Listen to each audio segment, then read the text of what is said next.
Here live in Studio B, this is your day-to-day BYU Sports play-by-play. I am Spencer Linton, teamed up with Jarom Jordan. And as promised, we now welcome over Zoom into the show Carolina Panthers rookie, or should I say no longer a rookie? Yeah, no longer. Brady Christensen. Hey. You're a veteran, man. Hey. Brady, great to have you on BYU Sports Nation. It's great to be here, and it's even greater that I'm not a rookie anymore. What's it like being a rookie off the field with an NFL team? Oh, it's rough. You got all the rookie duties, like I spent probably thousands of dollars in snacks and coffee machines, and you just have to go run all the errands and stuff. So it's good. I enjoy it. Before every flight, you had to go get them food. Sometimes I had 2 stops at 2 different food places. So it's busy, but it's fun. You're like, guys, I already paid 10% to my church. Can I just keep this? Come on, this is my money. No, that's funny. There's a 10% tithe in effort. Plus fast offerings. You guys treats don't for the understand. guys. Yeah. All right, Brady, how would you sum up your rookie experience and your rookie campaign on the field this past season? How would I summarize? I think I was watching this show and Steve Young said, guys go to the NFL for the ultimate challenge. And that's really how I explained it. It was the ultimate challenge. And it was awesome. I learned a lot. I played a lot of different positions last year. I played, in every position except the center on the O-line. And so I learned a ton that way. And then just really learned about myself that I can compete at that level. And that's kind of how I sum up my rookie year. But it was awesome. It was amazing. Great learning experience. So fun. And it's everything like you think the NFL would be plus more. Yeah, when were you like, okay, you're welcome to the NFL moment / when were you comfortable where you were like, okay, I fit in here? Man, I had a lot of welcome to the NFL moments. There wasn't just one top of my head that I can but I think really towards the end of the season, probably we played the Falcons probably fifth to last game. I started right guard, and it's kind of new to me. And went against one of the best D tackles, Grady Jarrett, and really enjoyed that game and got a lot better that game. And then the last 3 games of the year I started at left tackle and kind of really started to, gain that confidence that I belong in the NFL and that I can compete at a high level. Every week, that's the crazy thing about the NFL. You got someone who is the best at what they do lined up against you. And so to have that challenge week in and week out was, I enjoyed it. And I just, enjoyed the challenge of doing my best and competing against the best. I think the operative word thus far is challenge. You called the NFL rookie experience the ultimate challenge. You've played every position on the offensive line except center. So do you have a favorite position right now based on the experience you picked up? Yeah, you can't tell anyone, but left tackle is still my favorite. Shocking. Okay, you go old, reliable. It's just, I love that position. I enjoy it. I obviously probably the most comfortable there just because I've done it the most. But I enjoyed switching around. I enjoyed playing on the right side. Haven't done that a lot. Enjoyed playing in the guard.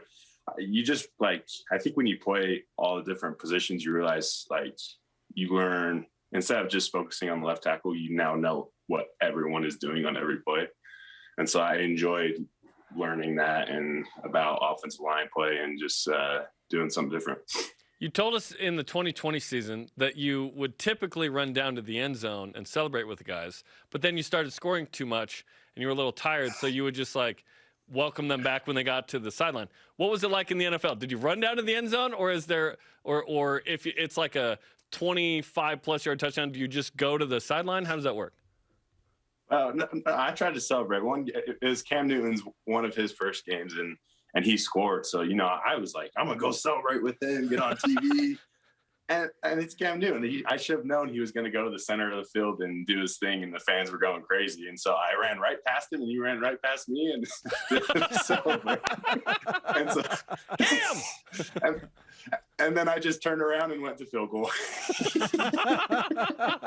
That's great. Brady Christensen is with us on BYU Sports Nation. Come on, Cam Newton, celebrate with your offensive lineman. Okay, that's a great story. You also play with Christian McCaffrey, who has been dealing with injury concerns for sure. But what's it like to block for and play with one of the ultimate stars, a guy who has a 99 rating on Madden football? Yeah, he moves like a gazelle. Like, it's unbelievable to watch that guy move and run. That's the thing. You just need like up front blocking for him. Like, I always thought if I just get a little bit of movement, that guy can break it at any time. And that's same with a lot of guys in the NFL. Cam Newton was the same way, but we had a bunch of guys. But you just up front, you're like, okay, I just got to do my job just for a couple seconds and they can break it. And so I really enjoyed playing for him. He's such a good, humble guy and really taught me a lot about film study and really took me under his wing. So I really appreciate him for that. And obviously he's going to have a great bounce back year next year after his injuries. Pro Football Reference says you only had one holding and one false start all year. Is that right? I think so. That's pretty good, dude. Wood. That's pretty good. Yeah. Do you remember each of those since you only had two? Yes. I think the first holding one was against the Eagles. I was playing right tackle, and I thought it was a great block. I thought I just pancaked the guy. My hands were a little wide, so that's probably why they called it. But my whole family said they showed me on the TV, and I was mouthing some words that probably aren't appropriate for the show. They were giving me some crap for that, but I remember that one. And then false start, I can't remember. I think I was pulling, and I got a little anxious and kind of twitched a little bit. But those are the two. Dang, fetch, stuff like that. Darn it. Heck. Those words. Son of a gun. Fetcher. Okay, what's that moment like? What's that moment like when you hear an NFL referee call out your number and man, everyone watching the game knows that I just committed that penalty. What's that like for you emotionally? Well, you always, at first you look up at the big screen, at least I do, to like watch the replay and be like, was that really a hold? Yeah. And then once it you watch it and you just, it's not fun. It is. We don't get a lot of attention up front on the offensive line. And when we do, it's usually not good and it's not that fun. Hey, only two though. Bravo. I want to shoot a commercial or something where that happens in real life. Like you make a mistake and someone announces it publicly to everybody else. And they're like, oh, it's that guy or whatever. It's a weird moment, right? Okay. I want to ask about James EMPEY. So he's a guy that certainly has NFL potential. Unfortunately, got hurt at the end of the season. So maybe someone will draft him late, but he's going to get a free agent opportunity at a minimum. Didn't get the combine invite, maybe because he was hurt. I'm not sure. But what do you think of his chances to make a roster? I think it's incredibly high. I played with a center, Matt Paradis, this year. I would say they're pretty similar, just as far as with the way their brain thinks. As a center, man, you kind of the start of the whole offense. You got to like make the points and make the calls. And so if you don't have a guy that understands defenses at a crazy high level and understand the offensive scheme at a high level, it's not going to go anywhere. And James can do that. His brain is unbelievable. He's one of the smartest guys I've ever played with, and that alone will help him. And then plus he's very athletic and very sound technically. And so he's definitely going to get a great shot. I have no doubt. I think that guy's a stud, and I'm excited for him and excited to see where he goes. All right, let's take it another step because I know he's your good friend. You've gone through the process. What advice would you give to him as he pursues an NFL career? I told him because we talked the other day and he was talking about not getting the combine invite. And I said, James, look, I believe that NFL teams are looking at your film first and foremost. Right. And he has a great film. He's played a lot of years, and just because he got injured the last couple of games doesn't take away the previous film. And so really rely on that and trust that, because there's so much unknown with the whole process of getting drafted. You're always checking social media, like wonder where the mock drafts got me, even though we say we don't, we do. And so really just trust yourself and trust that film and just work your tail off and just trust the process and it will all work out. Tyler Algier is going to be drafted. We don't know what round. We're hoping, third, fourth, something like that. I'm sure you would love Tyler on the Panthers. I'm sure Zach would love Tyler on the Jets. What's it like as you see some of these guys from that 2020 team get into the NFL?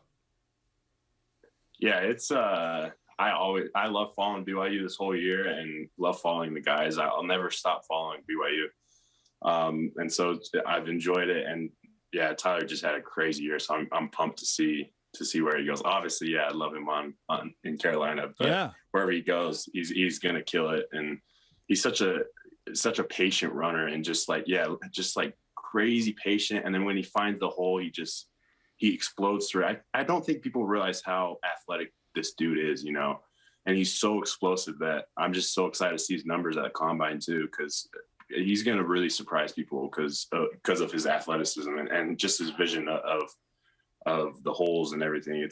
He's been fun to watch. Yeah, don't be shocked to see Tyler run a 4.4 flat or even in the 4.3s because he's done that before, laser timed. Yep, don't be surprised. Now, Brady, I know that you're still, relatively speaking, a new father, and you just went through a really busy rookie season. So how do you balance the work-life scenario of being in the NFL and being a husband and now having a young child? There's one key word, no school. That's 2 words, Brady. School did you no favors there. School. No, but instead of, you know, like, obviously NFL life is crazy busy. You're always gone every weekend. Fall camp was crazy hard, but when you're done with work throughout the day, like in college, you'd go home and you'd study. You'd have to. But in the NFL, if you get home, you know, 7 or 8 o'clock at night, instead of studying, I would read my kid a story, you know, give him a bath and just do that type of thing. And so I really enjoyed coming home every night and you know, spending some time and not worrying about studying, spending some time with my wife and my son Ledger. And so you just, you know, you just figure it out. You obviously give your all to football, but you also have a family and you give your all to them too. And you can do it. What's next for you in the off season now? What's next? We're actually going to a little trip with my wife's family next week to Disneyland. So we'll hang out for a little bit. I've been training at Shro Performance down in Pleasant Grove. And then next step, I'm going to go to Dallas for a little bit to train down there with the O-line guy down there that James is actually at right now. So really just trying to work on my craft, get my body right, get it healthy, get it strong, and really work on my craft and get that technique down. Brady, I just hope there's time in your schedule to play some golf because I know you're a big golfer. I know you're into that. Oh yeah. Hey, I took my dad to the Super Bowl. And that was and then he took me golfing. We went there. We played at a course called Pelican Hill down in, I think it was Newport Beach. Beautiful course. Fantastic. Really enjoyed it. Really enjoyed the Super Bowl too. Once in a lifetime experience. And so that was a fun little weekend getaway too. Now, I know I've mentioned this to you before, but you're obviously a reason for Jarom and I to go to North Carolina, and maybe just visit, I don't know, Pinehurst and play another famous course out there. I live probably 5 minutes next to Quail Hollow too. So okay. I know a couple people that are members there too. So come on out. We'll get on one of those courses. Let's do it. I can't wait to lose to the bearded wonder, Brady Christensen, in golf. Well, if we're playing, we all win. Yes. True. Brady, we all win. Congratulations on a great NFL rookie season. We look forward to much more, and we appreciate you hanging out with us, man. Appreciate it, guys. It's awesome. Have a good one. You got it. Brady Christensen with us on BYU Sports Nation.